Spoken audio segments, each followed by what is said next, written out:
Hello students, मेरा नाम है मोहम्मद मोहसिन और स्वागत है आपका हमारे चैनल में मोहसिन फिजिक्स क्लासेस में।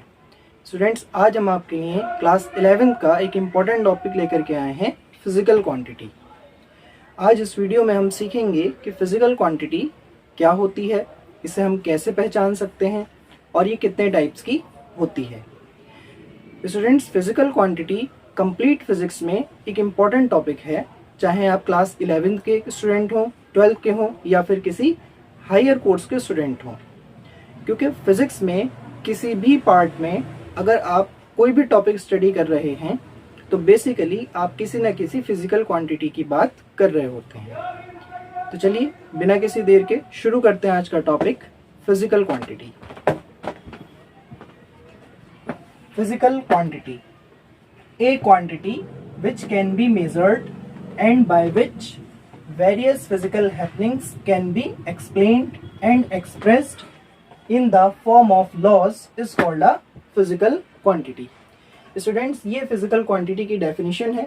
आइए इसको पॉइंट टू पॉइंट समझते हैं। अ physical quantity which can be measured, कोई भी ऐसी क्वांटिटी जिसको हम मेजर कर सकें, and by which various physical happenings can be explained, और उसके द्वारा हम various physical happenings को explain कर सकें and expressed in the form of laws, और उस physical quantity को हम laws की फॉर्म में एक्सप्रेस कर सकें।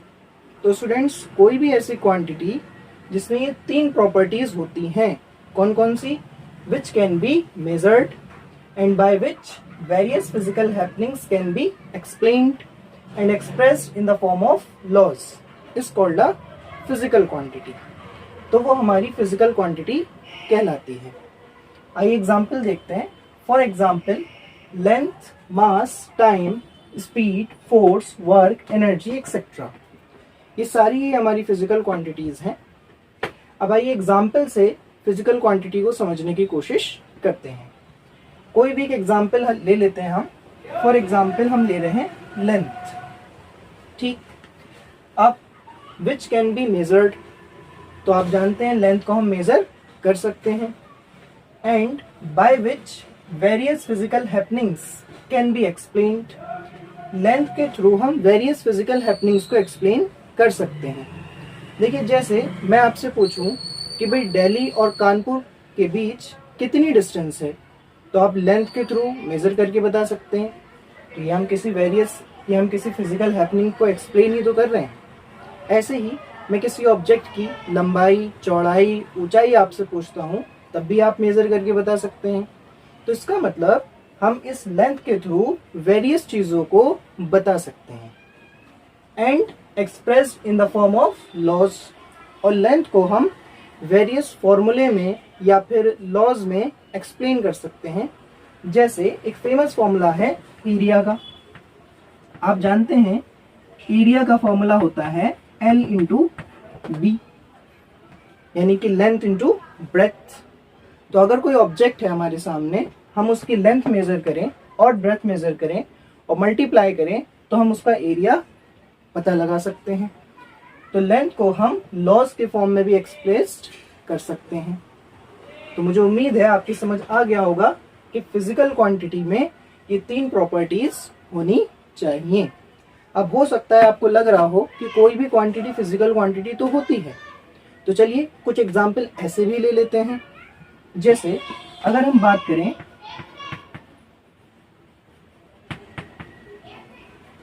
हैप्पीनेस, सोरो,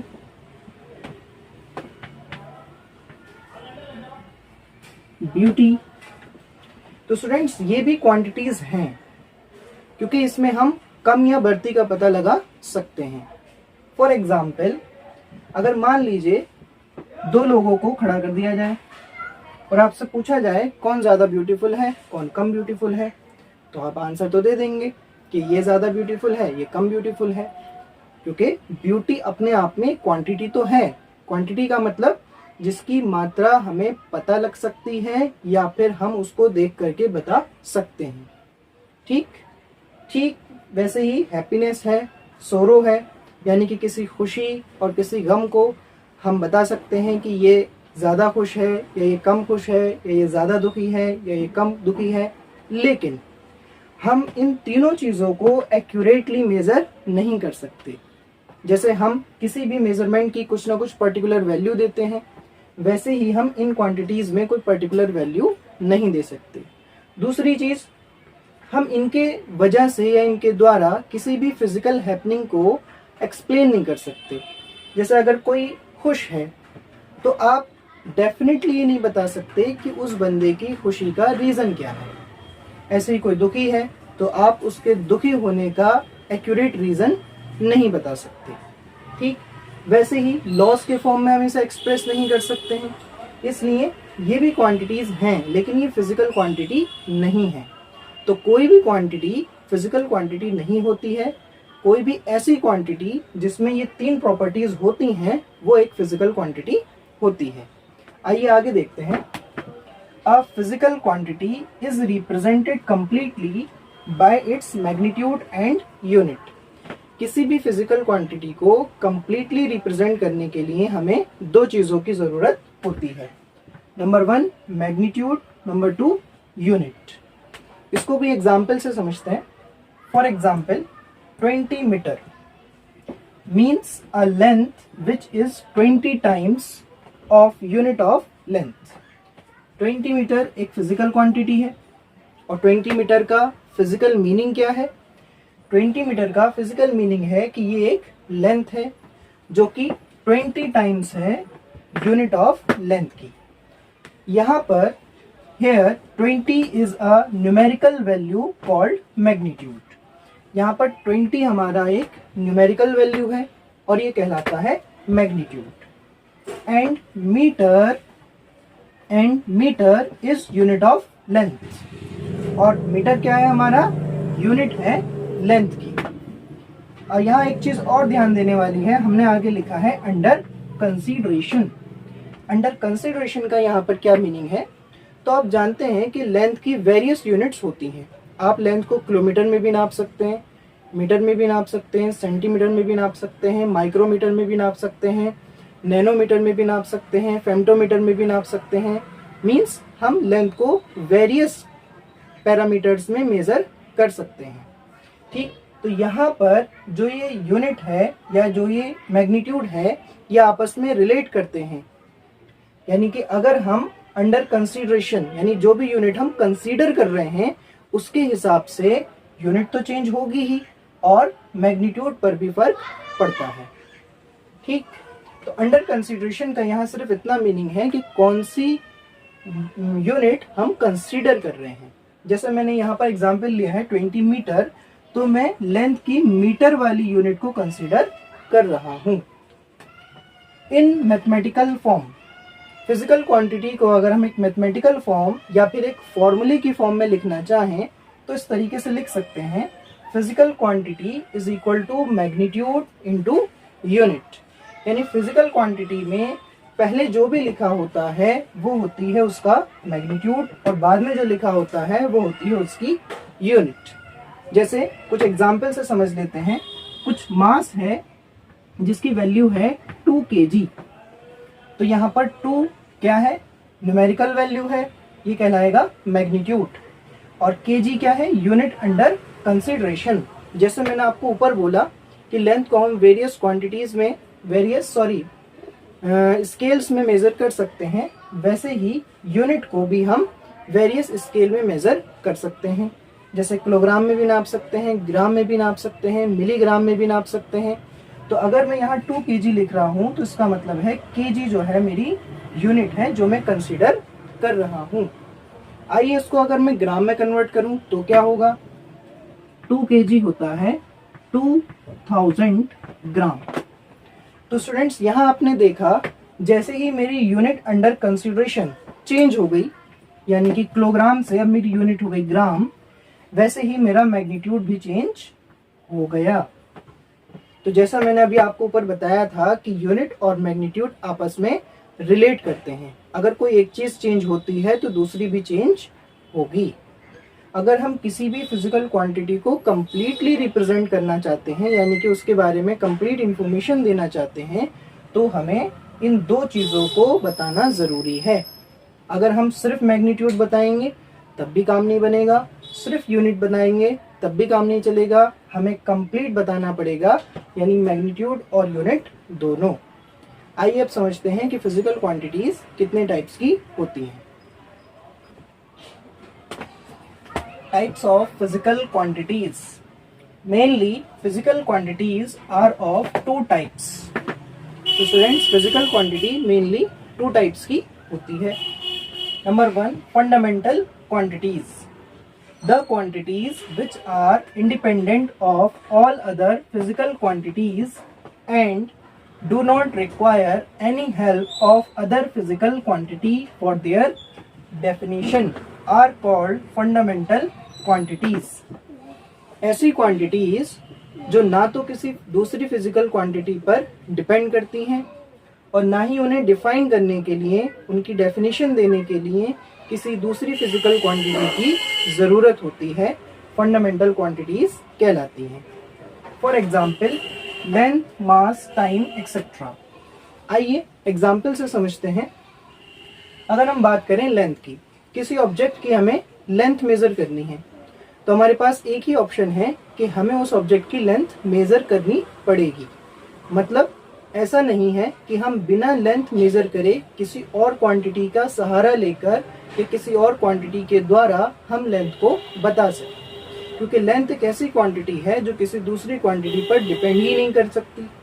इसलिए हमको फिजिकल क्वांटिटी को मेज़र ही करना पड़ेगा।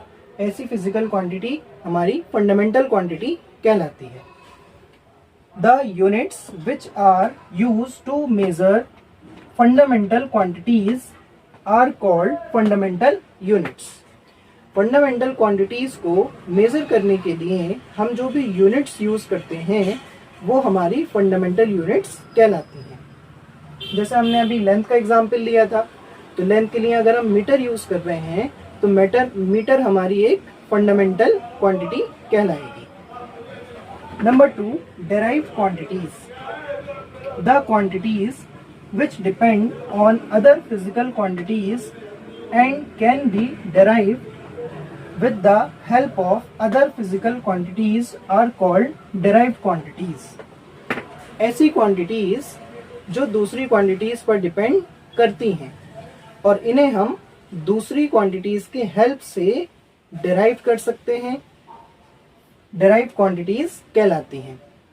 For example, speed, momentum, force, work, torque etcetera.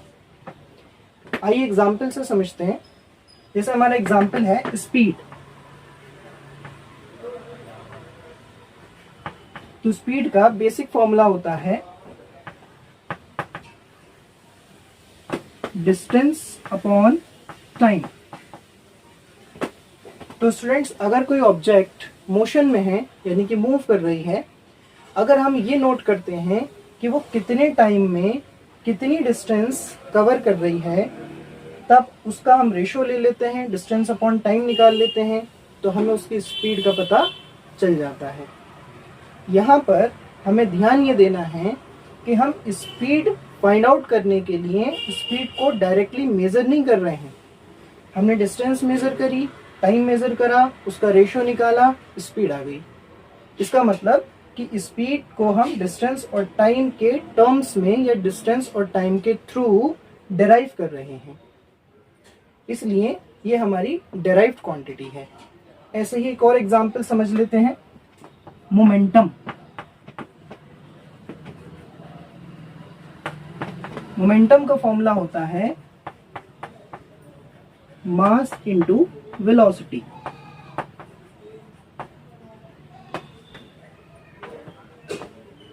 तो स्टूडेंट्स, मोमेंटम फाइंड आउट करने के लिए अगर हम किसी क्वांटिटी का मोमेंटम डायरेक्ट मेजर नहीं कर सकते, तब हम क्या करेंगे, मास मेजर कर लेंगे और उसकी वेलोसिटी मेजर कर लेंगे और मल्टीप्लाई कर देंगे, तो हमारे पास मोमेंटम आ जाएगा। The units which are used to measure derived quantities are called derived units. ऐसी यूनिट्स जो हम डिराइव्ड क्वांटिटीज को मेजर करने के लिए यूज करते हैं डिराइव्ड यूनिट्स कहलाती हैं। फॉर एग्जाम्पल, जैसे स्पीड की बात करी अभी हमने, तो स्पीड की यूनिट होती है मीटर पर सेकेंड। तो ये मीटर पर सेकेंड स्टूडेंट्स हमारी डिराइव्ड यूनिट कहलाएगी, क्योंकि ये एक डिराइव्ड क्वांटिटी को मेजर करने के लिए यूज हो रही है। In the same way momentum की यूनिट हम लिख सकते हैं किलोग्राम मीटर पर सेकेंड।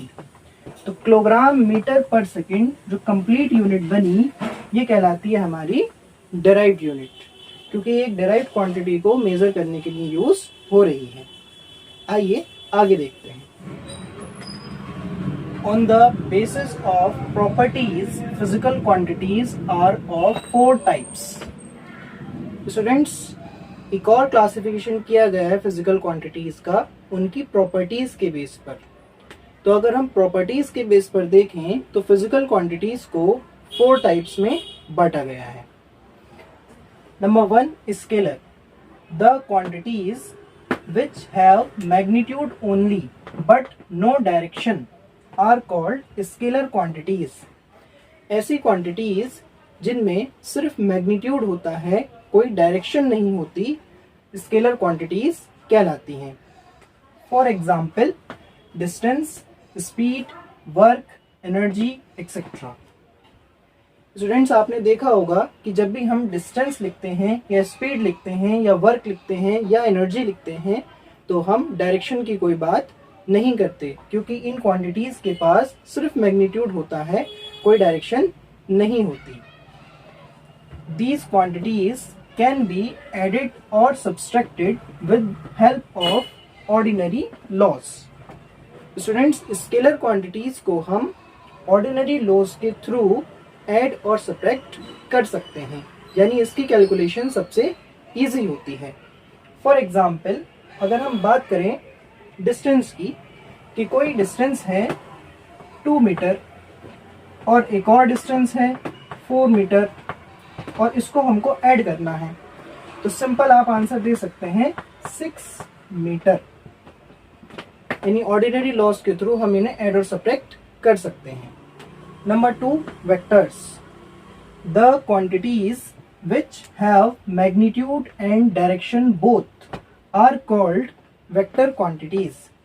ऐसी quantities जिनके पास मैग्नीट्यूड के साथ साथ डायरेक्शन भी होती है, वो वेक्टर क्वांटिटीज कहलाती हैं। For example, displacement, velocity, force, momentum etcetera. Students, ये सारी हमारी वेक्टर क्वांटिटीज हैं। These quantities can not be added or subtracted with the help of ordinary laws. Students, vector quantities को हम ऑर्डिनरी लॉज के through add और subtract नहीं कर सकते। फिर क्या करेंगे? Vector algebra is used to add or subtract these quantities. In quantities को जोड़ने और घटाने के लिए वेक्टर अलजेब्रा का यूज होता है।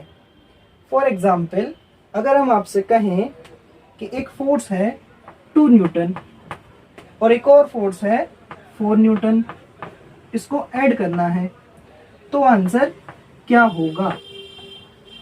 तो बहुत से स्टूडेंट सोच रहे होंगे कि आंसर होगा 6 न्यूटन। तो स्टूडेंट्स, ऐसा नहीं है। इन दोनों फोर्सेस को हम तब तक ऐड नहीं कर सकते जब तक हमें इन दोनों फोर्सेस के बीच का एंगल नहीं पता हो, क्योंकि इन दोनों फोर्सेस को हम ऑर्डिनरी लॉज के थ्रू ऐड नहीं कर सकते। हमें इनको ऐड करने के लिए वेक्टर अलजेब्रा का यूज करना पड़ेगा। ठीक है, तो वेक्टर अलजेब्रा क्या होती है ये हम बात करेंगे अगले वीडियो में। अभी के लिए हम बात कर रहे हैं फिजिकल क्वांटिटीज के ऊपर। तो अभी के लिए आप इतना ध्यान रखिए कि वेक्टर क्वांटिटीज को हम ऑर्डिनरी लॉज के थ्रू ऐड और सब्ट्रैक्ट नहीं कर सकते। इनको जोड़ने और घटाने के लिए एक्स्ट्रा लॉज चाहिए होते हैं, जिसका नाम है वेक्टर अलजेब्रा। आइए आगे देखते हैं। नंबर 3 है tensor. The quantities which have magnitude as well as direction but these quantities do not follow vector algebra are called tensor quantities. Students, ऐसी क्वांटिटीज जिनमें मैग्नीट्यूड होता है, डायरेक्शन भी होती है, लेकिन ये वेक्टर अलजेब्रा को फॉलो नहीं करती हैं, वो कहलाती हैं tensor quantities. For example electric current, moment of inertia etcetera. Students, example से अगर हम समझना चाहें इलेक्ट्रिक करंट, तो इलेक्ट्रिक करंट में मैग्नीट्यूड भी होता है, डायरेक्शन भी होती है. स्टूडेंट्स, इलेक्ट्रिक करंट की डायरेक्शन होती है सर्किट में higher potential to lower potential, यानी इलेक्ट्रिक करंट हमेशा हायर पोटेंशियल से लोअर पोटेंशियल की तरफ फ्लो होता है. इसका मतलब इसका मैग्नीट्यूड भी होता है, इसकी डायरेक्शन भी होती है, लेकिन फिर भी ये वेक्टर अलजेब्रा को फॉलो नहीं करती है. इसलिए इसको एक थर्ड टाइप में रखा गया है जिसका नाम है tensor quantities. These quantities can be added or subtracted with the help of ordinary laws. क्योंकि स्टूडेंट्स ये क्वांटिटीज वेक्टर अलजेब्रा को फॉलो नहीं करती हैं, इसलिए इन क्वांटिटीज को हम ऑर्डिनरी लॉज के थ्रू ही ऐड और सब्ट्रैक्ट कर सकते हैं, यानी इसमें हमें वेक्टर अलजेब्रा लगाने की जरूरत नहीं है. Number 4, ratio. When a quantity is a ratio of two similar quantities, then it is called a ratio quantity. अगर कोई फिजिकल क्वांटिटी दो सिमिलर क्वांटिटीज के रेशो से बनती है तब हम उसे कहते हैं ratio quantity. For example strain, relative density, Poisson's ratio. Students, ये सब हमारी क्या है, रेशो क्वांटिटीज हैं.